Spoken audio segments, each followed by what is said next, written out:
ஆண்டவரும் இரட்சகருமாகிய இயேசு கிறிஸ்துவின் நாமத்தினாலே இந்த காலைவெளியிலும் கூடியிருக்கிற உங்களை வாழ்த்துகிறேன். ஹல்லேலூயா. வழக்கமா பிரசங்கம் ஆரம்பிக்கும் போது சில பிரசங்கர் கேட்பாங்க, எத்தனை பேர் சந்தோஷமா இருக்கிறீங்க? அப்படி இன்னைக்கு நான் கேட்கிறேன், எத்தனை பேர் சந்தோஷமா இருக்கு? ஹல்லேலூயா. ஒருவேளை நீங்க இப்ப சந்தோஷம் இல்லைனாலும் ஒன்றும் பிரச்சனை இல்லை. ஆனா நீங்க வரும்போது ஒருவேளை நீங்கள் கடந்து வருகிற பாதை நிமித்தம் அல்லது நெருக்கத்து நிமித்தம் ஒரு சோர்வோடு கூட விசுவாசம் மங்கினவர்களாக அல்லது இனி காரியங்கள் எப்படி நடக்கும் என்கிற அப்படிப்பட்ட ஒரு ஏக்கத்தோடு ஒரு பாரத்தோடு சோர்வோடு வந்திருந்தாலும் ஒன்றை நான் நிச்சயமாய் சொல்ல விரும்புகிறேன். கர்த்தருடைய வசனத்தை முன்னிட்டு சொல்லுகிறேன். ஆனால் நீங்கள் திரும்பி போகும்போது கர்த்தருடைய வார்த்தையினாலே இந்த வசனத்தை கேட்டு அதனுடைய வசனத்தினாலே நீங்கள் பலனடைந்தவர்களாக போவீர்கள் என்பதை நான் முழு நிச்சயமாய் தெய்வ சமூகத்திலிருந்து உங்களுக்கு சொல்லுகிறேன். ஹல்லேலூயா, ஹல்லேலூயா. கர்த்தர் உங்களை ஆசீர்வதிப்பாராக. திருப்பிக் கொள்ளுங்கள், பேஜ் நம்பர் 468, 2 ராஜாக்களின் புஸ்தகம் 3ஆம் அதிகாரம் 18ஆம் வசனம். இது கர்த்தரின் பார்வைக்கு அற்ப காரியம். இது கர்த்தரின் பார்வைக்கு அற்ப காரியம். இங்கே சொல்லப்பட்டிருக்கிறது. யாராவது இங்கிலீஷ் பைபிள் வச்சிருக்கீங்களா? யார்கிட்ட அது இருந்த வாசிங்க அந்த வசனத்தை. இங்கிலீஷ் பைபிள் யாரு? சரி. This is simple things eyes of the Lord. King James version அப்படி. இன்னொரு வெர்ஷன்ல இப்படி சொல்லப்படி, திஸ் இஸ் ஈஸி திங்ஸ். இன்னொரு டிரான்ஸ்லேட்ல திஸ் இஸ் லிட்டில் திங்ஸ். அற்ப காரியம். எது அற்ப காரியம் என்றால், இங்கே நாம் பார்க்கிறோம் 3 ராஜாக்கள் சேர்ந்து மோவாப் ராஜாவோடு யுத்தம் பண்ண போகிறார்கள். அந்த 9ஆம் வசனத்தை வாசியுங்கள். 3:9 வாசியுங்கள். அப்படியே இஸ்ரவேலின் ராஜாவும், இஸ்ரவேல் முதலாவது இஸ்ரவேலின் ராஜா யூதாவின் ராஜாவும், இரண்டாவது யூதாவின் ராஜாவும், ஏதோமின் ராஜாவும் சேர்ந்து போனார்கள். ஏன் ஏதோமின் ராஜாவை இங்கே சேர்த்து கொண்ட அந்த பாதையா தான் போறாங்க.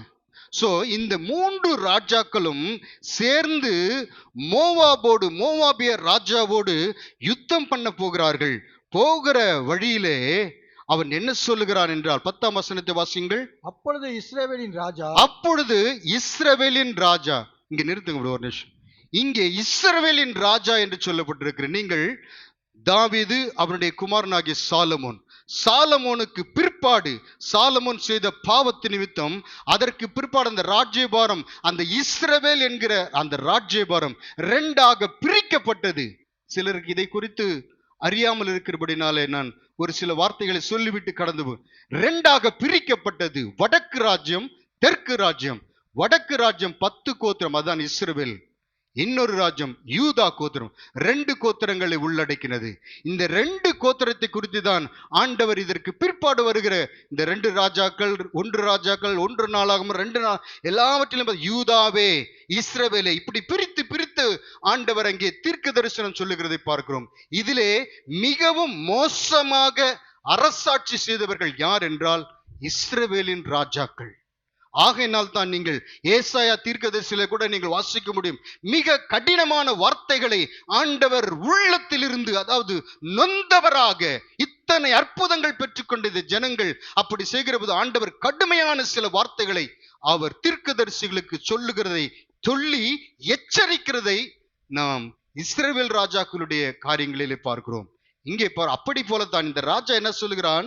10ஆம் வசனத்தை வாசிங்க. அப்பொழுது இஸ்ரவேலின் ராஜா, அப்பொழுது இங்கே கவனிங்க, அப்பொழுது இஸ்ரவேலின் ராஜா, ஐயோ இந்த 3 ராஜாக்களையும் கர்த்தர் மோவாபியர் கையில் ஒப்புக் கொடுக்க வரவழைத்தாரோ என்றான். கர்த்தருக்கு வேற வேலை இல்லையா? என்ன சொல்றான் பாருங்க. இவனுடைய வாயின் வார்த்தைகள் எப்படி இருக்கிறா? இந்த 3 ராஜா இவங்க கேட்டானா முதல்ல, ஆண்டவரே இப்படி நான் போகிறேன். இஸ்ரவேல் ஜனனுடைய வழக்கம் என்ன? எந்த ஒரு காரியத்தை செய்கிறதா இருந்தாலும் தேவ சமூகத்தில் வந்து ஏபோத்தை தரித்து கொண்டு அல்லது தீர்க்க தரிசனத்தில் போய் நான் இந்த காரியத்திற்கு போகலாமா, போகக்கூடாது. இதுதான் இஸ்ரவேலுடைய எக்ஸ்பீரியன்ஸ். ஆனால் இவன் அப்படி ஒன்றும் செய்யாமல், ஆண்டவரே நான் போகலாமா போகக்கூடாதா என்கிற காரியத்தை தேவ சமூகத்தில் விசாரிக்காமல் துணிகரமாய் தன்னுடைய இஷ்டப்படி தீர்மானித்து விட்டு இப்ப சொல்லுகிறான், இந்த 3 ராஜாக்களையும் கர்த்தர் மோவாபருடைய கையிலே ஒப்பு கொடுக்கும்படி யார் கொண்டு வந்ததா? வர- கர்த்தரா போக சொன்னாரு? இல்ல. பிரியமானவர்களே, இந்த ராஜாக்களைப் போலதான் இன்றைக்கும் சிலர் ரட்சிக்கப்பட்டு அபிஷேகம் பெற்றிருக்கிறேன், எல்லா காரியம் எனக்குள் இருக்கிறது, எக்ஸ்பீரியன்ஸ் இருக்கு என்று சொல்லுகிறவர்கள் ஏதோ அவர்களாக செய்துவிட்டு, ஒரு உதாரணத்துக்கு 2 நாள்ல போக வேண்டிய தலைவலி ஒரு 2 வாரம் எக்ஸ்டெண்ட் ஆகுதுன்னு வச்சுங்க, என்ன சொல்லுவோம்? கர்த்தர் என்னை விட்டுட்டாரு, கை விட்டுட்டாரு, கர்த்தர் எனக்கு இப்படி பண்ணிட்டாரு, இது இந்நேரம் போயிருக்கணுமே, அவ்வளவுதான், இந்த காரியங்கள் எல்லாம் இப்படிதான். ஆனால் வேதம் நமக்கு இந்த வசனத்தின் மூலமா எச்சரிக்கை, ஒரு காரியத்திலே எனக்கு, அதாவது நமக்கு விசுவாசம் இல்லை என்றால் அது அவிசுவாசமான இந்த காரியத்தை நமக்குள்ளே உண்டாக்குகிறது என்றால் நாம் என்ன செய்ய வேண்டும்? தேவ சமூகத்தில் வந்து ஒரு தகப்பனை நாம் புதிய ஏற்பாட்டில் அறிந்திருக்கிறோம். ஆண்டவரே, விசுவாசிக்கிற ஆகிலும் என்ன சொன்னா, என் அவிசுவாசம் நீங்க, இதுதான் உத்தமம். கர்த்தருடைய சமூகத்தில் ஆண்டவரே, இந்த தலைவலி 2 நாளா இருக்குது, இது நான் போயிட நினைச்சு இன்னும் போகல, ஆகிலும் இது டேஸ் இன்க்ரீஸ் ஆகும்போது என்னுடைய விசுவாசம் அசைக்கப்படுது, ஆண்டவரே எனக்கு இறங்கும் என்று நம் தேவ சமூகத்திலே நம்மை தாழ்த்தின ஆண்டவர் என்ன பண்ணுவாரு? இறங்கு. அந்த பையனுக்கு இறங்கினாரா இல்லையா? அவனுடைய மகன் வேதனைப்பட்ட போது அவிசுவாசத்தை அவன் ஒத்துக்கொண்டதை பார்க்கிறோம். ஆனால் இங்கே இஸ்ரவேலின் ராஜா சொல்லுகிறான், ஐயோ, இந்த 3 ராஜாக்களையும் அவருடைய கையில் ஒப்பு கொடுக்கும்படி தேவன் என்னை கொண்டு வந்தாரே.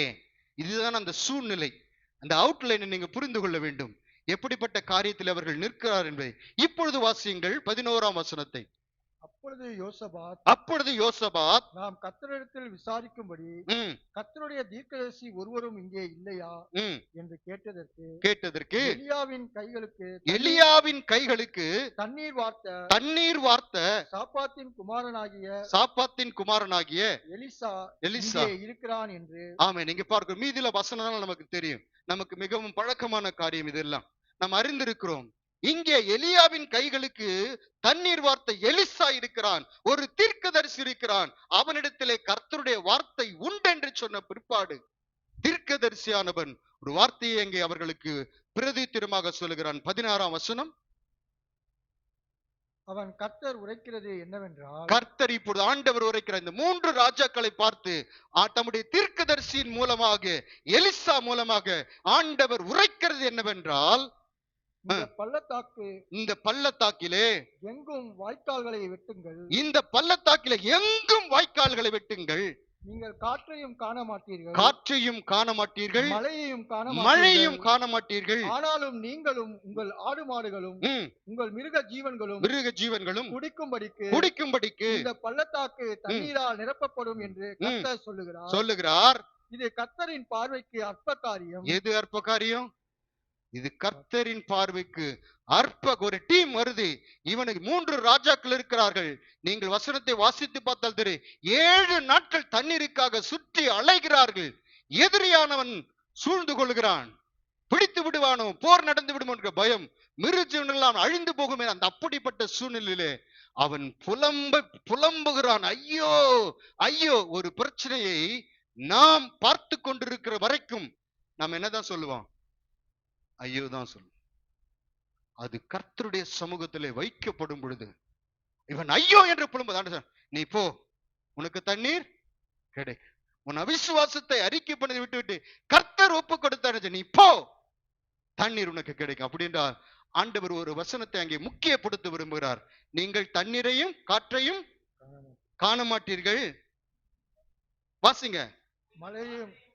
நீங்கள் காற்றையும் காண மாட்டீர்கள், கனவையும் காண மாட்டீர்கள், ஆனாலும்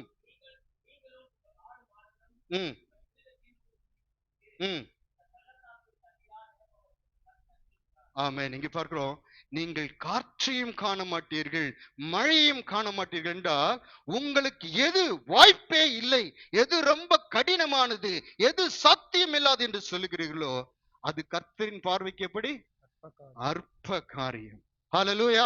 எத்தனை பேர் இதை விசுவாசிக்கும்? நம்முடைய பார்வையிலே ஐயோ இது என்னால செய்யக்கூடாது, இது மனுஷனால் முடியாது, இது பெரிய காரியம் என்று நினைக்கிறோமோ அது கர்த்தருடைய பார்வையிலே அற்ப காரியம். ஆகையினால் தான் ஆண்டவர் ஒரு வார்த்தையை இங்கே முக்கியப்படுத்துகிறார். நீங்கள் காற்றையும் காண மாட்டீர்கள், மழையும் காண மாட்டீர்கள். அப்படி என்றால் உங்களுக்கு வர வேண்டிய நன்மை காற்றிலும் அல்ல, மழையிலும் அல்ல.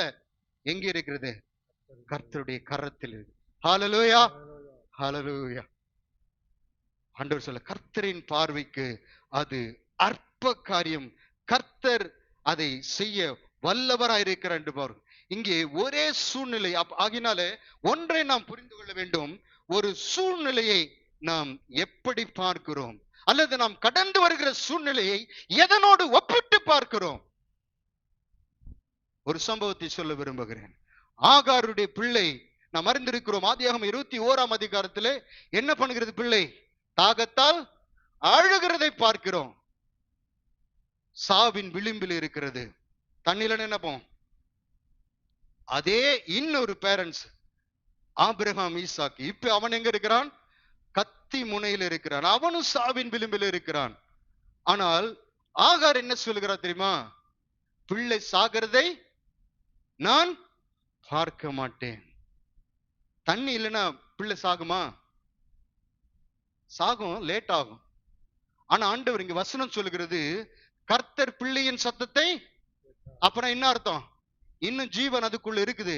இன்னும் மயங்கிட. தண்ணி குடிக்கலாம் மயக்கம் வந்துடும். முதல்ல மயக்கம் வந்தா சத்தம் போட மாட்டாங்க. கரெக்டா? மெடிக்கல் தெரிஞ்சு சொல்லுங்க. தண்ணி குடிக்கலாம் மயக்கம் வந்துடும், டீஹைட்ரேஷன் சொல்றாங்க, மயங்கிடும். ஆனா வேத வசனம் சொல்லுகிறது, இந்த பிள்ளையின் சத்தத்தை, வனாந்தரத்திலே பிள்ளையினுடைய சத்தத்தை கர்த்தர் கேட்டார் என்றால் அதற்குள்ள என்ன இருக்கிறது? இன்னும் மயக்கம் வரல, ஜீவன் இருக்கிறது. ஆனா ஆபிரகாம் கத்தி முனையில ஈசாக்கை வைத்துக் கொண்டிருக்கிறான். அவன் என்ன சொல்லுகிறான்? பிள்ளை சாகிறதை நான் பார்க்க மாட்டேன் என்று சொல்லவில்லை. என்ன சொல்லுகிறான்? நீங்கள் திருப்பிக் கொள்ளுங்கள். 22:14 வாசிங்கள். ஆதியாகமம் முதல்ல 21:17 வாசிருங்க. நான் உன்னை ஆசீர்வதிக்கவே ஆசீர்வதித்து உன் சந்ததியை வானத்து நட்சத்திரங்கள். இல்ல, 21:17 போதும். தேவன், இங்க நல்ல கவனிங்க இந்த சம்பவத்தை. தேவன் பிள்ளையின் சத்தத்தை, அப்ப அழுது கொண்டுதான் இருக்கிறது. அதே சம்பவம் தான் இங்கே ஈசாக்குக்கும் ஆபிரகாமுக்கும். ஈசாக்கு ஆபிரகாமை அந்த பலிபீடத்தில் கத்தி முனையில் அவன் இருக்கிறான். அந்த சம்பவம் வாசிங்கள். 22:14. ஆபிரகாம் அந்த இடத்துக்கு யெகோவா ஈரே என்று பெயரிட்டான். அதனாலே கர்த்தருடைய பர்வதத்திலே பார்த்துக் கொள்ளப்படும். ஹalleluya. என்ன பண்ண அவன் என்ன சொல்றான்? கர்த்தருடைய பர்வதத்திலே பார்த்துக் கொள்ளப்படும். தன் பிள்ளையை பார்த்து பிள்ளை கேட்கிற, அப்பா பலி செலுத்த வேண்டும் என்று சொன்னீர்களே, அதாவது வொர்ஷிப் பண்ண போகிறோமே, கட்டை இருக்கிறது, நெருப்பு இருக்கிறது, தகன பலிக்கு ஆடு எங்கே என்று கேட்கும் பொழுது ஆபிரகாம் சொல்லுகிறான், தன் மகன் மீது தோள் மீது கை போட்டுக் கொண்டு, அவன் அப்படி அன்பாய் பேசி இருக்க கூடும். இரண்டால் உள்ளம் கொதிக்கும், வெளியே தன்னுடைய அன்பை காண்பிக்க வேண்டும்லா. அப்படி ஒரு வேளை அவன் செய்து சொல்றான், கர்த்தருடைய பர்வதத்திலே பார்த்து கொள்ளப்படும். ரெண்டும் ஒரே சம்பவம் தான். ஆகாரும் தன் பிள்ளையின் சாவை நான் பார்க்க மாட்டேன் என்று சொல்லுகிறார். சாவை நான் பார்க்க மாட்டேன். ஆனால் ஆபிரகாம் சொல்லுகிறான், விசுவாசத்தினாலே நிறைந்தவன் சொல்லுகிறான், கர்த்தர் பார்த்து கொள்வார். அவன் வெட்கப்பட்டானா? ஆபிரகாமுடைய வாழ்க்கையில நாம் பார்க்கிறோம், அவன் கடந்து வந்த பாதைகள் எல்லாம், அவன் தேவனை பற்றி கொள்ளும்படி சில சோதனைகளை அவன் வாழ்க்கையிலே வந்தாலும், அல்லது தேவன் அனுமதித்தாலும், தேவனை பற்றி கொள்ளும்படி அவனுக்கு தேவன் அதை அனுமதித்திருந்த போதிலும் அவனுடைய வாழ்க்கை எப்படிதான் இருந்தது? கடைசி வரை நன்றாகத்தான் இருந்தது. ஆபிரகாம் ஈசாக்கு விதைவித்தான், தேவன் 100 மடங்கு. அப்படிதான் அவனை கர்த்தர் வைத்தனர். தேவனிடத்திலே விசுவாசமாயிருந்தவர்கள் ஒரு நாளும் வெட்கப்படுவதில்லை. ஆகினால் நமக்கு வர சூழ்நிலையை நாம் எப்படி பார்க்கிறோம்? நாம் கடந்து போகிற சூழ்நிலையை நாம் எப்படி பார்க்கிறோம்? ஐயோ என்று நாம் சொல்லுவோமானால் நாம் பிரச்சனையை போக்கஸ் பண்றோம். ஆனால் அதை கர்த்தருடைய பாதத்திலே நாம் வைக்க படித்துக் கொண்டோமானால், அறிந்து கொண்டோமானால், நாம் என்ன சொல்லுவோம்? தேவ பர்வதத்திலே அது பார்த்து கொள்ளப்படும். ஹalleluya. ஆகையினால் நாம் எப்படிப்பட்ட சந்ததியாய் இருக்கும்படி அழைக்கப்பட்டிருக்கிறோம் என்று கலாத்தியர் 4:28 வசனத்தை வாசியுங்கள். கலாத்தியர் 4:28. ம் ம் யாரை போல இருக்கிறோமா? அப்போ ஆபிரகாம் ஈசாக்கினுடைய காரியங்கள் நாம் இஸ்மவேலை போல என்று சொல்லப்படவில்லை. நாம் எப்படி இருக்கிறோம்? ஈசாக்கின் வாசிங்க. ஈசாக்கை போல வாக்குத்தத்தத்தின் கிறிஸ்து இயேசுவின் மூலமாக ஆபிரகாமுக்கு உண்டான ஆசீர்வாதம் கிறிஸ்து இயேசு மூலமாக நமக்கு வருகிறது என்பதை ஆண்டவர் இங்கே நமக்கு எழுதி வைத்திருக்கிறார். எந்த இரண்டு சிச்சுவேஷனும் இரண்டு பெற்றோர்கள் எப்படி பார்த்தார்கள் என்பதை பார்க்கிறோம். ஆகையினால் தான் யாக்கோபு தன்னுடைய குமாரனாகிய யோசேப்பை பார்த்து சொல்கிறான், யோசேப்பே நீ கனிதரும் திராட்சை செடி. 49ஆம் அதிகாரம் ஆதியாகமத்திலே, நீ கனிதரும் திராட்சை செடி. ஆனா நீ கனி கொடுக்கும் பொழுது உன்னை என்ன செய்தார்கள் என்றால், வில் வீரர்கள் அவனை மனமடிவாக்கி. யார் வில் வீரர்கள் சொல்லுங்க? யார் வில் வீரர்? யாரு? ரூபன் தந்து சொந்த குடும்பம் தான் வில் வீரர்கள். வெளியில் இருந்து இல்ல, அவர்கள் தனியா தான் வாசம் பண்றாங்க. வில் வீர் நீ கனி கொடுக்கும் பொழுது உன்னை மனமடிவாக்குவார்கள். ஆனாலும் வசனத்தை வாசிங்க 24-25. ஆனாலும் அவனுடைய வில் உறுதியாய் நின்றது, அவன் புயங்கள்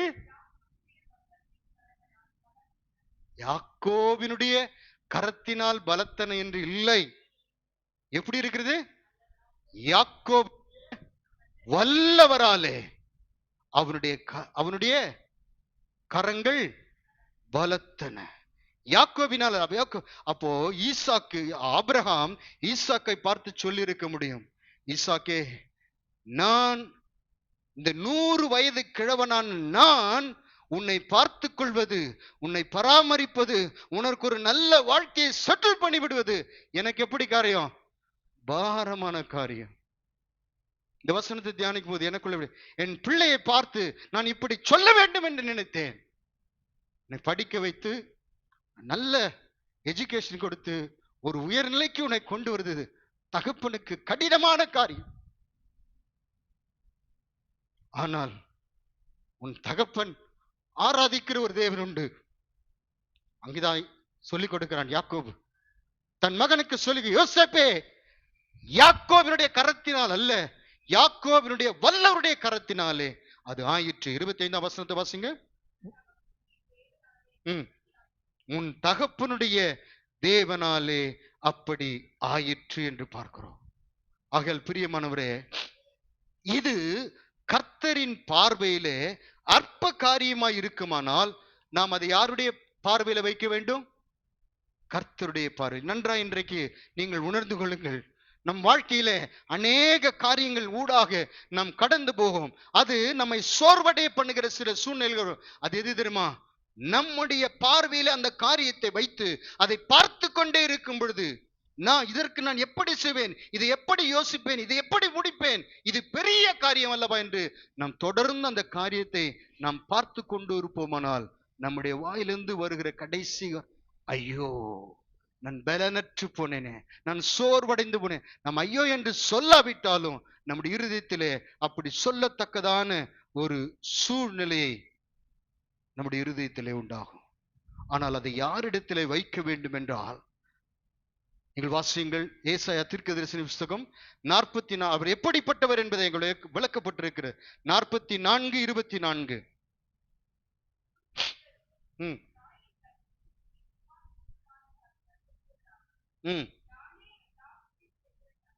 நானே எல்லாவற்றையும் செய்கிற கர்த்தர், நான் ஒருவராய் வானங்களை போதும் நான் ஒருவராய் வானங்களை விரித்து. இந்த சம்பவத்தை கொஞ்சம் யோசித்து பார்த்தேன். அவர் எப்படிப்பட்டவரா? ஒருவராய் வானத்தை. நம்ம வானத்தை எவ்வளவு தூரம் இருக்குன்னு கூட பார்க்கவும் முடியாது. நமக்கு தெரிஞ்சாலும் ஒரு குறிப்பிட்ட இடம் தான் தெரியும். ஆண்டவர் இங்கே தம்மை குறித்து சொல்லும் போது ஒருவராய் வானங்களை விரித்து. நம்ம வீட்டுல ஒரு பெட்டுக்கு ஷீட் போடணும்னா எத்தனை பேர் தேவை? ரெண்டு பேரு போட்டோம். இந்த பக்கம் புடி அந்த பக்கம் புடி, கடைசியில் என்னவா, இன்னைக்கு போட வேணாம் நாளைக்கு பார்த்துக்கலாம், அப்படிதான் முடியும். ஆனால் ஆண்டவரை குறித்து அப்படிதான் நான் தியானித்து பார்த்து, ஆண்டவரை குறித்து சொல்லப்பட்டிருக்கிறது. வானங்களை எத்தனை பேர் வச்சாரு? மீகாவேலே நீ அந்த பக்கம் புடி, இந்த கேப்ரியல் இந்த பக்கம் புடி, போடும். இப்படி சரியா அப்படி ஏன் கோணையா பிடிக்கிற, அப்படிலாம் சொல்லலாண்டு. தம் ஒருவராய் அவர் சொல்ல ஆகும், அவர் கட்டளையிட நிற்கும், அவர் சமுத்திரத்தின் தண்ணீரை எங்க வச்சிருக்காரு? நம்முடைய உள்ளங்கையில. அத்தனை பெரிய தேவனுக்கு முன்பாக நம்முடைய பிரச்சனையை நாம் எப்படி வைக்கிறோம்? கர்த்தருடைய சமூகத்திலே நாம் எப்படி வைக்கிறோம்? இன்னும் வேதம் சொல்லுகிறது, வானம் எனது சிங்காசனம், பூமி எனது பாதபடி. அப்படின்னா என்ன அர்த்தம்? மேல ஒரு ஆண்டர் சேர் போட்டாருன்னா கால் எங்க வரும்? கீழே வரும். வானம் எனது சிங்காசனம், பூமி எனது பாதபடி. அப்படிப்பட்ட வல்லமை உள்ள தேவனை நாம் ஆராதிக்கிறோம். ஆகினாலே அவருடைய பார்வையிலே நாம் இந்த காரியத்தை, நம்முடைய காரியத்தை எப்படி வைக்கிறோம்? இன்னும் ஒரு வசனத்தை வாசியுங்கள், 3:17 வாசியுங்கள். நீங்கள் காற்றையும் காண மாட்டீர்கள், மழையையும் காண மாட்டீர்கள், ஆனாலும் நீங்களும் உங்கள் ஆடு மாடுகளும் உங்கள் மிருக ஜீவன்களும் குடிக்கும்படிக்கு இந்த பள்ளத்தாக்கு தண்ணீரால் நிரப்பப்படும் என்று கர்த்தர் சொல்லுகிறார். ஆமென். நான் மறுபடியும் சொல்லுகிறேன், நமக்கு வேண்டிய நன்மை நீ காற்றையும் நோக்கியல்ல, மழையும் நோக்கியல்ல. நமக்கு வேண்டிய நன்மை கர்த்தருடைய கரத்தில் இருக்கிறது. ஆகையினால் தான் மோசேயை பார்த்து ஆண்டவர் ஒரு வார்த்தை சொல்லுகிறார். என்னாகமம் 11ஆம் அதிகாரம் 20ஆம் வசனத்தை வாசிங்கள். என்னாகமம் 11:20. ம் ம் ம் ம் ம் ஆமா, இங்க 23 வாசித்துருங்க போதும். இது இந்த வசனத்துக்கு வரலாம். இங்கே பார்க்கிறோம், இஸ்ரவேல் ஜனங்கள் கர்த்தருடைய பலத்த கையினாலும் ஓங்கிய புயத்தினாலும் அவர்களை அந்த செங்கடலை பிளந்து ஆண்டவர் இங்கே அழைத்து கொண்டு வருகிறார். இப்பொழுது இறைச்சிக்காக அவர்கள் முறுமுறுக்கிறதை பார்க்கிறோம். முறுமுறுத்து பேசின வார்த்தைகள் எல்லாம் ஒரு சம்பவம் அவர்களுக்கு முன்பாக இருக்கிறது. அதை அவர்கள் எப்படி பார்க்கிறார்கள்? முதலாவது ஊழியக்காரனாகிய மோசே எப்படி பார்க்கிறான்? மோசே சொல்ற, ஆண்டவரே அந்த வசனத்தை வாசிங்க. சமுத்திரத்தில் இருக்கிற 1 மாசம் இறைச்சி சாப்பிடுவீங்கன்னு ஆண்டவர் சொன்ன உடனே மோசே சொல்ற, 1 மாசம்னா 6 லட்சம் புருஷர்கள், ஸ்திரீகள், பிள்ளைகள், இவர்களுக்கெல்லாம் 1 மாசம் இறைச்சி போடணும்னா எங்க கிட்ட இருக்கிற ஆடு மாடுகள் எல்லாவற்றையும் அடித்து போட்டாலும் இன்னும் மீதி எங்கன்னு கேட்பான். ஆண்டவரே இது இப்படி சொல்லுகிறீரே, அது வாசிங்க அந்த வசனத்தை. அதற்கு மோசே என்னோடு இருக்கிற காலாட்கள் 6 லட்சம் பேர், 6 லட்சம் பேர் 1 மாதம் முழுவதும் புசிக்கும்படி. இது ஆண்டவருக்கு தெரியாது 6 லட்சம் பேர்னு. வசனத்தை வாசிக்கும் போது நான் ஒன்றை ஆண்டவரிடத்திலே கற்றுக்கொண்டேன். நம்முடைய வாயின் வார்த்தைகளிலே ஊழியம் செய்கிறவர்களாகவும் இருக்கலாம், ஜாக்கிரதை உள்ளனர். மோசே சொல்லுகிற வார்த்தை பாருங்க. 6 லட்சம் பேர் 1 மாதம் முழுவதும் புசிக்கும்படி, 1 மாதம் முழுவதும் புசிக்கும்படி அவர்களுக்கு இறைச்சி கொடுப்பேன் என்று சொன்னீரே.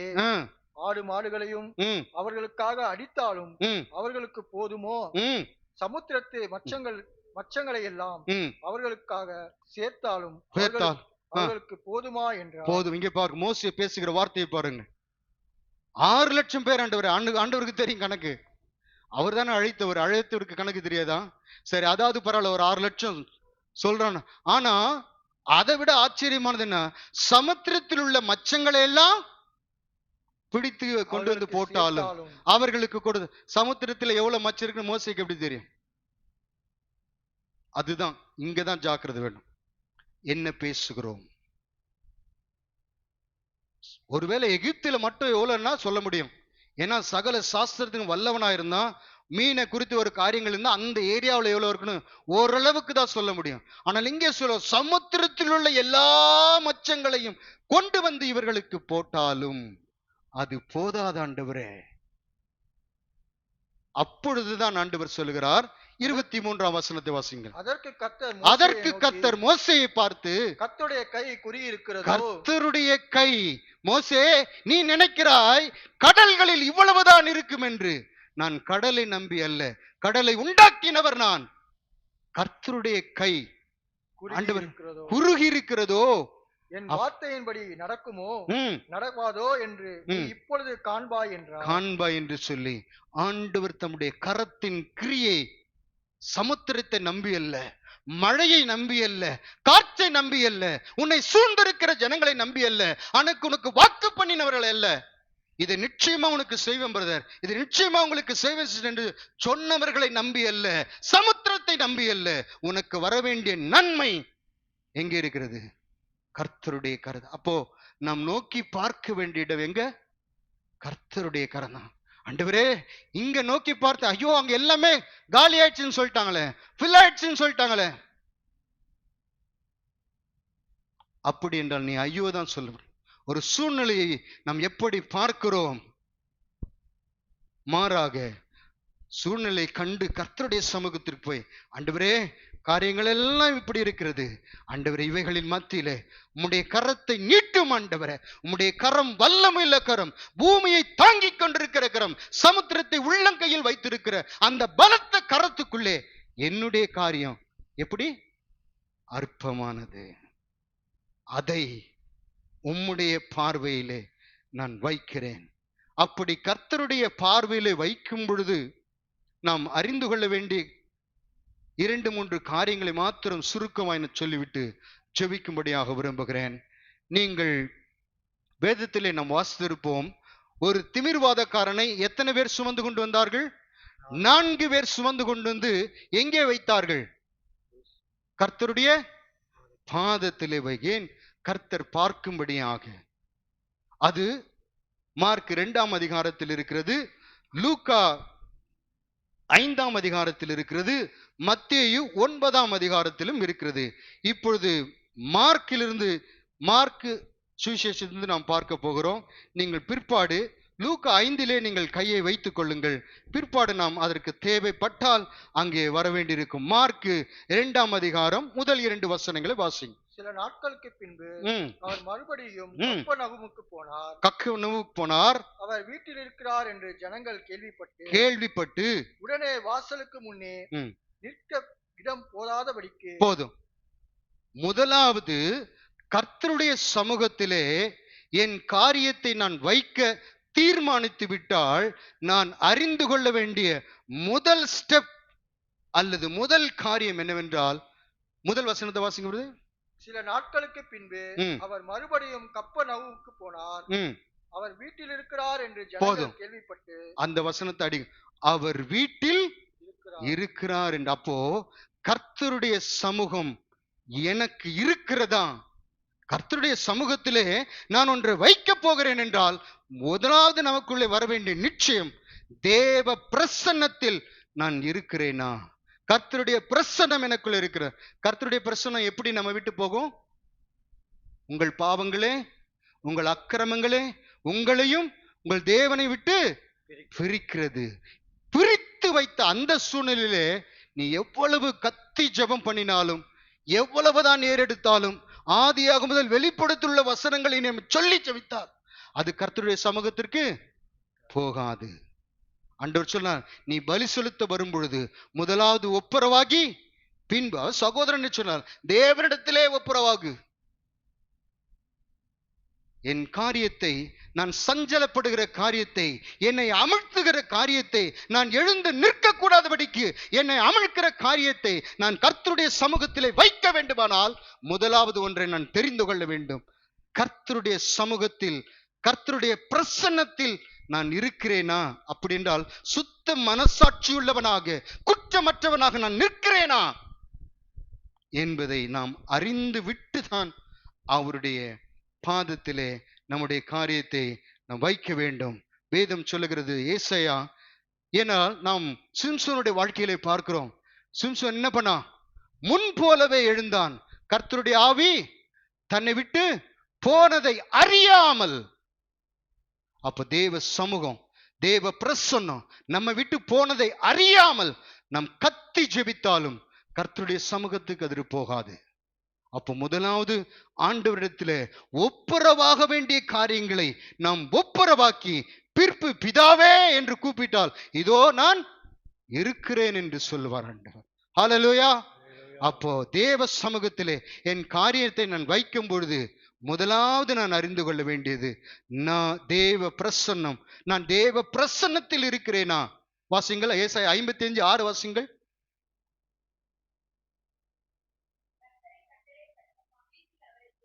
கர்த்தரை கண்டடையத்தக்க சமயத்தில் அவரை தேடுங்கள், அவர் சமீபமாயிருக்கையில் நோக்கி கூப்பிடுங்கள் என்று எழுதுறேன். அப்ப கர்த்தர் எப்பொழுது சமீபமாயிருப்பார்? அதிகாலையில் என்னை தேடுகிறான். சிலர், அநேகருக்கு பிரச்சனை என்னன்னா, அதிகாலெல்லாம் என்னால் எழும்ப முடியாது. 8 மணிக்கு அதில் 7 மணிக்கு எழுந்துப்பேன், என் வேலையெல்லாம் முடிப்பேன். முதல்ல முடிச்சுட்டு அதுக்கப்புறம் கர்த்தருடைய சமூகத்துக்கு போ. வேதம் சொல்லுகிறது, அதிகாலையில் என்னை நான் கதை சொல்லுகிறார், என்னை கர்த்தரை கண்டடைய சக்க சமயத்தில் நீங்கள் கர்த்தரை தேடுங்கள் என்று எழுதியிருக்கிறேன். பல வேளைகளில நம் முழங்கால் படியிடுவோம். முழங்கால் படிட்டு இன்றைக்கு எப்படியாவது ஒரு 5 அதிகாரத்தை அல்லது 10 அதிகாரம் என்று நமக்குள்ளே தீர்மானித்து முழங்கால் படியிடுவோம். வாசிக்கலாம் அல்லது ஜெபிக்கலாம் என்று ஜெபிக்க முடியாது. தடைகள். அப்போ தேவ பிரசன்னம் நம்ம விட்டு போயினா, தேவ பிரசன்னத்தில் ஒருவேளை நம்ம முழங்கால் படியிடுகிறோம், தேவ பிரசன்னமே இல்லை, என்ன பண்ணலாம் சொல்லுங்க? தேவ பிரசன்னமே இல்லை, பாவம் செஞ்சிட்டு இருக்கிற, என்ன பண்ணலாம்? அறிக்கை செய்து ஆண்டவரிடத்தில் ஒப்பு கொடுக்கும் பொழுது கர்த்தர் என்ன பண்ணுவார்? நெருங்கி வருவார். பிள்ளை பாவத்தை அறிக்கை செய்து தூரத்தில் வரும்போது எப்படி ஓடினார்? அவன் ஓடி என்று பார்க்கிறோம். நான் இதை ஏற்கனவே சொல்லி, வேதத்திலே ஒரே ஒரு இடத்துல தான் ஆண்டவர் ஓடினார்னு இருக்கு. அது சிம்பிளாக சொல்லப்பட்டிருக்கிறது. ஓடினார் என்று அவரை குறித்து தான் சொல்றார். அந்த தகப்பன் ஓடினான், அது ஆண்டவர் குறித்தா சொல்ல. ஓடினார் என்கிற வார்த்தை ஒரே ஒரு இடத்துல. எப்படிமா ஒரு பாவி தன் பிள்ளை மனம் திரும்பி தேவ சமூகத்திற்கு வரும் பொழுது, ஒன்று நம் நிச்சயத்துக்குள் நான் தேவ சமூகத்தில் போய் என் காரியத்தை, என் இருதயத்தை நான் ஊற்றப் போகிறேன் என்றால் சுத்த மனசாட்சி உள்ளவனாக, பாவத்தை அறிக்கை செய்தவனாக நான் போக வேண்டும். அல்லது இல்ல, நான் பலவீனத்து நிமித்தம் ஒரு காரியத்தை செய்துவிட்டு என் இருதயம் பாதிக்கப்படுகிறது, நான் தேவ சமூகத்தை, தேவ பிரசன்னத்தை உணரவில்லை என்றால் மறுபடியும் அந்த இடத்திலிருந்து கர்த்தருடைய சமூகத்திற்கு, ஆண்டவரே உமக்கு விரோதமாகவும் பரத்திற்கு விரோதமாகவும் நான் பாவம் செய்தேன் என்று சொல்லி நம்மை ஒப்பு கொடுத்து, அப்ப பாவங்களை அறிக்கை செய்து நம்மை ஒப்பு கொடுப்போமானால் கர்த்தருடைய சமூகத்திலே நம்முடைய காரியத்தை நாம் அங்கே வைக்க முடியும். இங்கே நாம் மத்தேயு 28ஆம் அதிகாரத்துக்கு திருப்பிக் கொள்வோம். நாம் 16ல இப்ப வாசித்தோம், பைபிள் ரீடிங்ல வாசித்தோம். என்ன பண்ணாங்க ஸ்திரீகள் எல்லாம்? மார்க் 16ல பார்த்தோம், என்ன வாசித்தோம்? ஸ்திரீகள் தாங்கள் ஆயத்தப்படுத்தின கந்த வர்க்கங்களோடும். அப்போ கர்த்தருடைய சமூகத்திற்கு போய் ஒருவன் காத்திருக்க வேண்டுமானால் காலையில் எழுந்துகிறது, சாப்பிடுறது, திருப்பி தூங்குறது, திருப்பி எழுந்தது, திருப்பி தவறு, இது அல்ல. கர்த்தர் என்ன கேட்டா, கர்த்தர் என்னை காத்திருக்க சொல்லியிருக்கிறார். அப்படி அல்ல.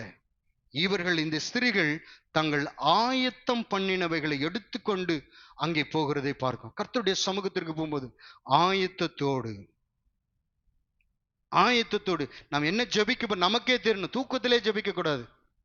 ஆயத்தமாக்க கொண்டவர்களாக கர்த்தருடைய சமூகத்திற்கு போய் அங்கே வகை பார்க்கிறார்கள். அடுத்த வசனம் வாசிங்க பிரதர். அதுக்கு அடுத்தது மார்க்கு 2:3 வாசிங்க. ம் ம் ம் ம் ம் ம்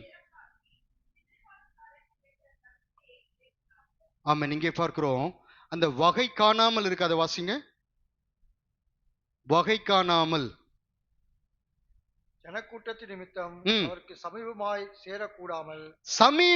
சேரக்கூடாமல் அவர் இருந்த வீட்டின் மேற்கூரையை பிரித்து, போதும், இருந்த வீட்டின் மேற்கூரையை பிரித்து. கர்த்தருடைய சமூகத்திற்கு நாம் போகும்போது இங்கே பார்க்கிறோம், அநேகர் இருந்தார்கள் என்று பார்க்கிறோம். அப்ப என்ன பண்ணிருப்பாங்க இவங்க? முதலாவது ஃப்ரண்ட்ல போய் பார்த்திருப்பான், வகை தேடுறான். எப்படியாவது என்ன பண்ணணும்? இயேசுவின் பாதத்திலே இவனை வைத்து விட வேண்டும் என்று வகை தேடுகிறார்கள். வகை தேட முன்னாடி போய் கேட்டிருப்பான், ரிக்வஸ்ட் பண்ணியிருப்பான். அவங்க என்ன பண்ணிருப்பாங்க, அநேகர் இருந்தபடினால ஒருத்தனும் ஒத்துக்கல, முன்னாடி போய் கேட்டிருப்பான். அந்த சம்பவத்தை கொஞ்சம் யோசித்து பார்த்தா தெரியும். ஒரு சாதாரண ஒரு கிளினிக்ல போயிட்டு ஒரு டோக்கனை நம்ம வாங்குறோம். நம்மளது 20 டோக்கன் வச்சுக்கலேன், 3ஆம் நம்பர் இருக்கிறான், 3 பேர் தான் போயிருப்பான். அப்போது நமக்கு மிகவும் கால் வலிக்கிறது. அப்போ போய் 4ஆம் நம்பர்கிட்ட கொஞ்சம் ரிக்வஸ்ட் பண்ணி பாருங்களேன், எனக்கு ரொம்ப கால் ரொம்ப வலிக்குது, 2 நாளா நான் கஷ்டப்படுறேன்னு சொன்னா அவன் என்ன சொல்லுவான், நான் 4 நாளா கஷ்டப்படுறேன். இது எதை உணர்த்துதுமா, என்னுடைய பாரத்தை மற்றவர்கள் உணர்ந்து கொள்வார் என்று நீ நினைக்க கூடாது. எனக்கு இருக்கிற பாரத்தை அவர்கள் உணர்ந்து கொள்வார்கள் என்று நாம் நினைக்க முடியாது. ஏன்னா அவன் என்ன பண்ணுவான், அவனே 1008 பிரச்சனை தான். இங்கே பார்க்கிறோம், இவர்கள் கஞ்சி இருக்கலாம், அந்த அநேக கூட்டத்திலே அவர்களுக்கு கிடைக்கவில்லை. சரி, வேற வழியே கிடையாது, என்னால் இயன்றதை நான் செய்து பார்த்தேன், முடியவில்லை என்று போயிட்டாங்களா? இல்லை. இங்கதான் நம்ம தவறும். பிள்ளைகளை கேட்டாலும் நீங்க சொன்னீங்க, நீங்க சொன்னபடிதான் செஞ்சு பார்த்தா கிடைக்கல அப்படி சொல்ல. ஆனா இவங்க அப்படி சொல்லல, முன்னாடி போய் கெஞ்சி பார்க்க கொஞ்சம் தான் அங்க வச்சிடுவான். இல்ல, கிடையாது. அப்போ இது ஒன்றை, இந்த வசனம் நமக்கு ஒன்றை உணர்த்து, அநேகர் என்று சொல்லும் பொழுது நாம் அறியப்படாதவர்களாய் இருப்போம். ஒரு திரள் கூட்டம் நம்ம தெரியாது. அப்போ ஆராதனைக்கு வரும் பொழுது அநேகராய் இருந்து ஆராதனை அட்டன் பண்ணுவதற்கு பிசாசு விட்டுருவான். ஆனா எங்க விட மாட்டான், அவருடைய பாதத்துல வந்து உன்னை ஒப்பு கொடுக்க நீ தீர்மானித்து, இன்றைக்கு நான் ஆலயத்திற்கு போகிறேன், ஆராதனை அட்டன் பண்ணும்படி அல்ல, கர்த்தருடைய சமூகத்திலே என்னை ஒப்பு கொடுக்கும்படி போகிறேன் என்றால் பிசாசு அதுக்கு தடை பண்ணுவான். முழங்கால் படி வேறே சிந்தைகளை கொண்டு வருவான். தன்னால் இயன்ற மட்டும் அவன் அங்கே போராட. ஒரு ஆத்துமா பாவத்தினின்று விடுவிக்கப்படுகிறதை சாத்தான் விடமாட்டான். அநேகரில் ஒருவராய் இருந்துட்டு போ. அதான் இன்னைக்கு அநேக சபையில் ஒரு கூட்டமா போகும்போது அநேகர் வந்தாக அவன் விட்டுருவான், அவனுக்கு ஒன்றும் ப்ராப்ளம் கிடையாது. ஆனா ஒருவன் கர்த்தருடைய சமூகத்திலே வந்து அவர் பாதத்திலே அமர வேண்டும், அவருக்கு முன்பாக நான் நிற்க வேண்டும் என்று விரும்பினால் பிசாசு அதை தான் தடை. ஆகையினால் தான் நம்ம அதிகாலை ஜெபத்திற்கு தடை வருகிற தடையின் காரியத்தை நீங்கள் புரிந்து கொள்ளுங்கள். என்னை தடை பண்ணுகிறது சத்துரு, தேவன் அல்ல. கொஞ்சம் அப்படி எழுந்துக்கும் போதே உனக்கு ரொம்ப பலவீனமா இருக்கல, படுத்துக்கோ அப்படி சொல்ல சத்தம் கேட்கும்.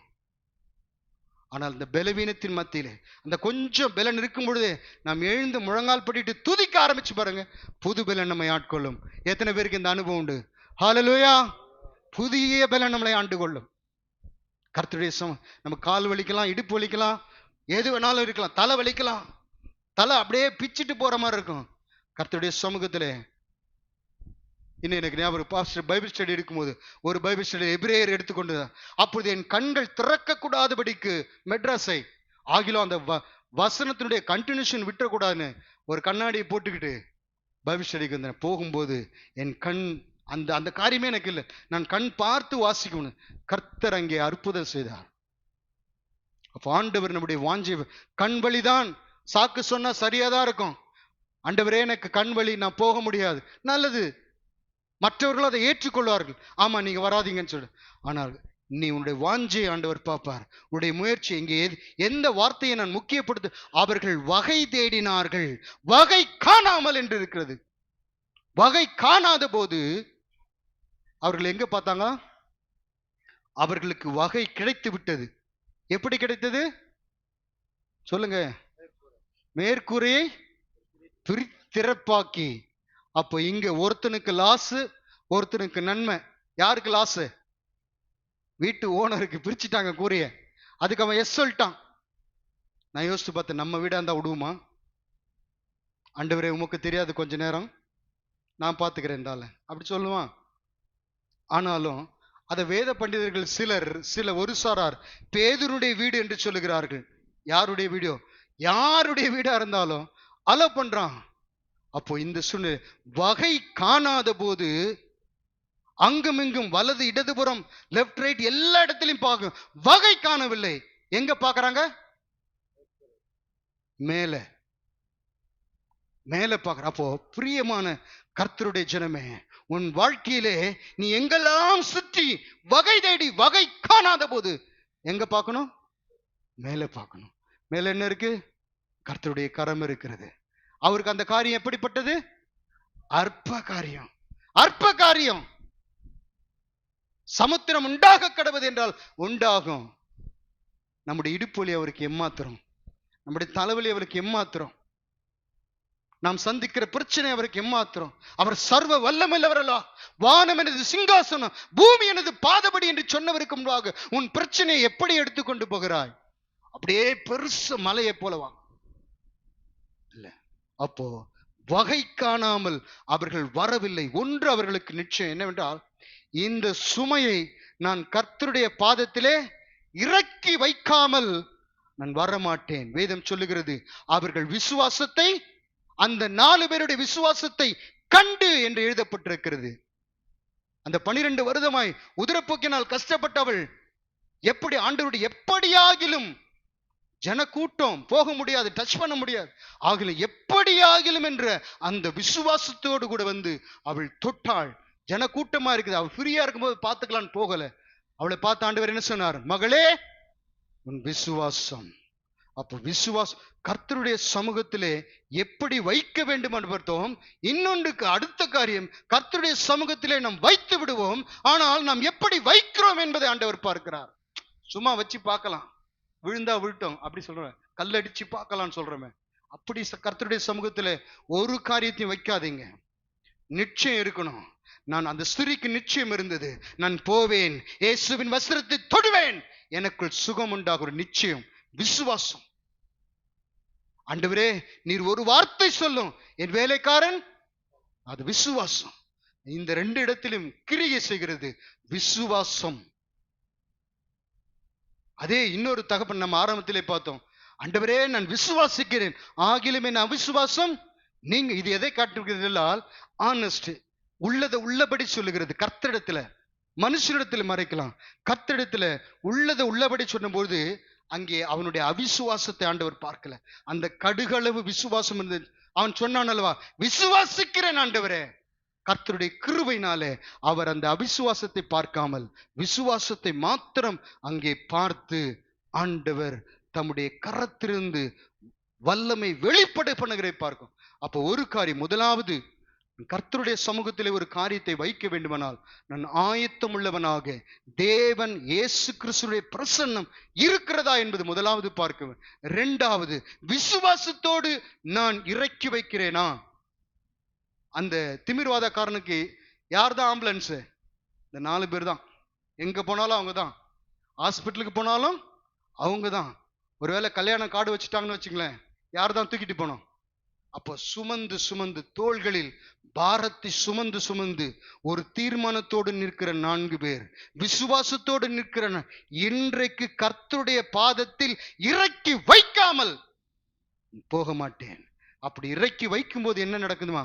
அவன் எழுந்து, இன்றோடு என் பாரம் நீங்கினது, எனக்கு விடுதலை, என் தோலுக்கு விடுதலை. அந்த விசுவாசத்தோடு தான் இந்த 4 பேர் அங்கே கொண்டு வந்து அவனை இயேசுவுக்கு முன்பாக வைக்கிறதை பார்க்கிறோம். அங்கே நடந்த அற்புதத்தையும் நாம் அடைந்திருக்கிறோம். அடுத்த வசனம் வாசிங்க. இதுதான் மிக முக்கியமான வார்த்தை. ம் ம் ம் ம் ம் ம் தேவன் ஒருவரே அன்றி ம் ம் ம் ம் ம் நன்றாக கவனி. இந்த வசனத்தை தான் நான் அடிக்கோடிட்டு காண்பிக்க வருவேன். உன் பாவங்கள் உனக்கு மன்னிக்கப்பட்டது என்று சொல்வதோ, ம் ம் எது எளிது? ஆண்டவர் இங்கே ஒரு கேள்வி கேட்கிறார். எது எளிது? ஆண்டவருக்கு இந்த விஷயம் தெரியுமா தெரியாதா? எது எளிதுன்னு ஆண்டவருக்கு தெரியுமா தெரியாதா? தெரியும். ஆனா ஜனங்களை பார்த்து ஆண்டவர் கேட்கிறார், எது எளிது, உன் படுக்கையை எடுத்துக்கொண்டு நட என்று சொல்வதோ, உன் பாவங்கள் உனக்கு மன்னிக்கப்பட்டது என்று சொல்வதோ, எது எளிது என்று கேட்கிறார். நான் உங்களை பார்த்து எது எளிது சொல்லுங்க. எது எளிது? மனுஷீகத்துமா நம்ம பார்க்கும்போது எப்படி தெரியும்? ஆண்டவர் என்ன உல்டாவா சொல்றாரு? முதல்ல எழுந்து நடக்கும் தானே பெரிய விஷயம், பாவங்கள் மன்னிக்கப்பட அப்படி நம்ம நினைக்கிறோம். ஆனால் இந்த வசனத்தை தியானித்த போது அதனுடைய அர்த்தத்தை உணர்ந்துங்க. எது எளிது என்று சொல்லும் பொழுது, நமக்கு இருக்கிற பலவீனத்தை அல்லது கடலை ரெண்டாக பிடிப்பது, செங்கடலை பிளப்பது, யோர்தானை பின்னிட்டு திரும்புவது, காடியை கொடுப்பது, 1 மாதம் வரைக்கும் நான் வாசித்தோம், 1 மாதம் வரைக்கும் இறைச்சியை புசிப்பது, செய்ய கூடாத பெரிய வல்லமையான செயல்கள் எல்லாம் ஆண்டோடைய பார்வைக்கு எப்படி இருந்துச்சு? அற்ப காரியம். அது ஒண்ணுமே இல்லை. ஏன்னா தட்ஸ் a God நேச்சர். அவர் உண்டாக்குகிறது உண்டாகும். அதைத்தான் ஆண்டவர் இங்கே வெளிப்படுத்துவர், அந்த சத்தியத்தை வெளிப்படுத்துவர். என்னவென்றால், அப்படி இவனை, மகனே நீ எழுந்து நட என்று சொல்வது எளிது. சொன்னா அப்படியே தூக்கிட்டு உள்ள கூட இறக்க வேண்டாம். என்ன சொல்றீங்க? உள்ள இறக்கணுமா? போ, உன் வேலைக்காரன் பிழைப்பான பிழைச்சானா? அதே மாதிரி வெளியே எங்க கோரையை திறக்கும் போது ஆண்டவர் அங்கிருந்து போ எழுந்து நட என்று சொன்ன நடந்திருப்பானா? ஆனா ஆண்டவர் அனுமதிக்கிறார் உள்ள. அனுமதி எதுக்கு தெரியுமா? ஒரு லெசனை ஜனங்களுக்கு டீச் பண்ண விரும்புகிறார். அவனை வைத்து என்ன சொல்லுகிறார்? எது பெரியது, எது பெரிய, எது கடினமானது என்று கேட்டும்போது ஆண்டவர் சொல்லுகிறார், உன் பாவம் அவனுக்கு சுகம் கொடுப்பது. எழுந்து நட என்று சொன்னால் அவன் எழுந்து ஓடி இருப்பான். அது ஆண்டவருக்கு அற்ப காரியம். எது கடினமானது தெரியுமா? நம்மை பாவங்களை சுத்திகரிக்கும்படி தம்மை தாமே ஜீவ பலியாக கல்வாரி சிலுவையிலே ஒப்பு கொடுத்தது. அது அவருக்கு கடினமானது. ஏன்? அதற்காக சிந்தப்பட்டது என்னது? அதற்காக செலுத்தப்பட்டது அவருடைய ஜீவன். நான் சொன்னேன், ஆரம்பத்தில் சொன்னேன்ல, ஒருவனுக்கு நஷ்டம், ஒருவனுக்கு லாபம். யாருக்கு லாபம்? வியாதியஸ்தனுக்கு லாபம். யாருக்கு நஷ்டம்? வீட்டு ஆண்டவருக்கு இங்கே அதேதான். ஆண்டவர் ஒன்றை இழந்தார். எதை இழந்தார் தெரியுமா? அற்புதம் செய்வதற்கு அவர் எதையும் இழக்கவில்லை. செங்கடலை பிளக்கும் போது ஆண்டவர் ஏதாவது இழந்தாரா? இல்லை. ஆனா உனக்காக எனக்காக கல்வாரி சிலுவிலே ஜீவ பலியாக தன்னை ஒப்பு கொடுக்கும் பொழுது ஒன்றை அவர் இழந்தார். எதை இழந்தார்? பிதாவுக்கு சமமாயிருப்பதை கொள்ளையாடின பொருளாக எண்ணாமல் தம்மை தாமே வெறுமையாக்கி என்று பார்க்கிறோம். ஹல்லேலூயா! ஆண்டவர் அதைத்தான் அங்க டீச் பண்ண விரும்புகிறார். அற்புதம் செய்கிறது, எழுந்து நட என்று சொல்வது, கடலை பிரிப்பது, இதற்கெல்லாம் திஸ் இஸ் மை நேச்சர், என்னுடைய, நான் சொன்னால் ஆகும். ஆனால் உன் பாவம் மன்னிக்கப்பட வேண்டுமானால், உன் அக்கிரமம் நீக்கப்பட வேண்டுமானால், இன்னொரு வார்த்தையில சொல், அவர் நமக்காக ஒப்பு கொடுக்கப்பட்டார் என்று எழுது, அப்படி ஏற்றுக்கொண்டார் என்று எழுதியிருக்கிறது. ஒரு உதாரணத்துக்கு, நம்மளை நேசிக்கிற ஒரு சகோதரனிடத்துல நம்ம ஒரு லோன் வாங்கி இருக்கிறோம்னு வச்சுக்கோம். பிரதர், என்னை ரொம்ப நேசிக்கிறீங்க, இந்த லோனை முடிகிற வரைக்கும் நீங்க கட்டுங்கன்னு சொன்னா கட்டுவாங்களா? ஏற்றுக்கொள்ள மாட்டாங்க. சொல்ல, நம்முடைய பலவீனங்களை ஏற்றுக்கொண்டு, அதான் தேவ அன்பு. அதை தான் ஆண்டவர் அங்க முக்கியப்படுத்த விரும்புகிறார். ஒரு சில உதவி செய்வார்கள் சகோதரரோ சகோதரிகளோ, ஆனால் ஆண்டவர் செய்தது போல செய்வார்களா? கிடையாது. ஒரு லோனை ஏற்றுக்கொள்ள முடியாது. ஆண்டவர் அதை முக்கியப்படுத்துகிறார். இங்கே எல்லாரும் அற்புதத்திற்காக காத்திருக்கிறார்கள். ஆனால் ஆண்டவர் அதன் நடுவில் அவர்களுக்கு உணர்த்த விரும்புகிறது என்ன? உனக்காக நான் பட்ட பாடுகள். கல்வாரி சிலுவையிலே நான் இப்படி அதை யோசித்து பார்த்தேன். பிதாவுக்கு சமமாயிருப்பதை கொள்ளையாடின பொருளாக இயேசு பிதாவுக்கு ஒப்பாயிருந்த தேவன் அதில் விட்டு இறங்கி இறங்கி இறங்கி இறங்கி இறங்கி இறங்கி வந்து சின்னதாகி சின்னதாகி சின்னதாகி எங்க வந்துட்டாரு? மரியாளுடைய கற்பத்திலே ஒரு சின்ன கருவாக எவ்வளவாய் தன்னை தாழ்த்தினார். இதை நான் தியானிக்கும் போது இப்படி யோசித்தேன். நாம் சிலர் பிசினஸ் பண்ணுகிறோம் அல்லது ஆபீஸ்ல ஒர்க் பண்றோம். நம்முடைய சேலரி வந்து ஒரு 50,000 வச்சுக்கலாம் உதாரணத்துக்கு. அந்த மாசத்துல நம்ம கூப்பிட்டு, இந்த மாசம் உங்களுக்கு 20,000 தான் சேலரின்னு சொன்னா உங்க என்ன வாங்கும்போது எப்படி இருக்கு? நம்ம கையே நடுக்க ஆரம்பிச்சிடும். அல்லது நம்ம பிசினஸ்ல ஒரு 20,000 பிசினஸ் பண்ணிட்டு நம்ம போறோம், டெலிவரி கொடுத்தா நமக்கு 20,000 கிடைக்கணும். இல்ல 9,000 தான் கொடுக்க முடியும், 9,000 கொடு, டபால்னு கதவை மூட்டாங்கன்னு வச்சுக்க, எப்படி இருக்கு நமக்கு? அன்னைக்கு தூக்கம் போச்சு. அது ஒரு வாரத்துக்கு போகும். நம்மளால தாங்கிக் கொள்ள முடியாது. ஒரு சின்ன விஷயத்து தான் அடுத்த மாதம் நம்மளால் சம்பாதித்துக் கொள்ள முடியும். அதற்கு கர்த்தர் பலன் கொடுத்திருக்கு. ஆகிலும் அந்த காரியத்தை நாம் தாங்கிக் கொள்ள முடியுமா என்றால் முடியாது. என்னாலே முடியாது, நான் சொல்றேன். அப்போ நீங்க யோசிச்சு பார்த்த, சர்வ வல்லமுள்ளவர், கடலின் தண்ணீரை தம்முடைய உள்ளங்கையில் வரைத்திருக்கிறவர், கடலை பிடிக்கக்கூடியவர், சர்வ வல்லமுள்ள தேவன், வானம் எனது சிங்காசனம், பூமி எனது பாதபடி, அத்தனை பெரிய தேவன் ஒரு சின்ன கருக்குள்ள வந்து தன்னை அடக்கிக் கொள்ளுகிறார் என்றால் அது எத்தனை தியாகம். அதுதான் ஆண்டவர் இங்கே சொல்லுகிறார். எது எளிது? எனக்கு அற்புதம் செய்வது எளிது, நான் சொன்னால் நடக்கும். ஆனால் என்னை தாழ்த்தி நீ வாழ்வடையும்படி, நீ உன் வாழ்க்கையில் சுகித்திருக்கும்படி. ஆகையால் தான் வேதம் சொல்லுகிறது, நாம் கர்த்தரிடத்தில் போய் அழுகிறோம், ஆண்டவரே எனக்கு வாழ்க்கையில உயர்வை தாரும், அதை தாரும், இதை தாரும். வேதம் சொல்லுகிறது, அவருடைய குமாரனை தம்முடைய சொந்த குமாரன் என்றும் பாராமல் அவரை நமக்காக ஒப்பு கொடுத்தவர். அதனோடு கூட இந்த அற்பமான காரியம், கர்த்தருடைய பார்வைக்கு அற்பமாய் இருக்கிற இந்த ஆசீர்வாதம், சிறியவனை புழுதிலிருந்து எடுக்கிறது, பிரபுக்களோடு உட்கார பண்ணுகிறது, உனக்கு வேண்டிய அத்தனை கொடுக்கிறது, தேவனுக்கு அற்ப காரியம் அல்லவா? எதை நாம் பெரிதாக எண்ணுகிறோம்? கர்த்தருடைய பார்வையில வைக்கும். எதை நாம் மேன்மையா எண்ணுகிறோம்? இந்த காலவெளியிலும் கர்த்தர் நம்மோடு பேசு. நீ எதை மேன்மையாக எண்ணிக்கொண்டிருக்கிறாய்? எதற்காக நீ கதறிக்கொண்டிருக்கிறாய்? ஆண்டவரே எனக்கு தந்த விலையேறப்பட்ட ரட்சிப்புக்கு என்று சொல்லி உன்னை தாழ்த்துகிறாயா? அப்பொழுது இவைகள் எல்லாம், இந்த அற்பமான காரியங்கள் எல்லாம் உனக்கு கூட கொடுக்கப்படும். அதற்கே நீ கதறுகிறாயோ? அல்லது நான் செய்த தியாகம், அவ்வளவு பெரிய தேவன் இந்த பூமியில இறங்கி வந்து, எபிரேயர் 2:17, எவ்விதத்திலும் அவர் சகோதரருக்கு ஒப்பாக வேண்டி இருந்தது என்று நாம் வாசிக்கிறோம். அப்படி மனுஷனாக 100% மனுஷனாக, தாகமுள்ளவராக, பசியுள்ளவராக தம்மை தாழ்த்தினாரே, அதுதான் மேன்மை. கர்த்தர் உங்களோடு பேசுகிறார். இன்றைக்கு ஒரு தீர்மானம் எடுப்போம். தேவ சமூகத்தில், ஆண்டவரே என்னை ஆசீர்வதியும் என்று ஜெபிப்பது நான் தவறு என்று சொல்லவில்லை. ஆனால் எப்படி பார்க்கிறோம்? தேவனுடைய அன்பையும் நம்முடைய தேவைகளையும் நாம் எப்படி பார்க்கிறோம்? கர்த்தர் உங்களுக்கு அந்த வேத வசனத்தின் வெளிச்சத்தை தந்து உங்களை நித்திய பாதையில நடத்துவாராக.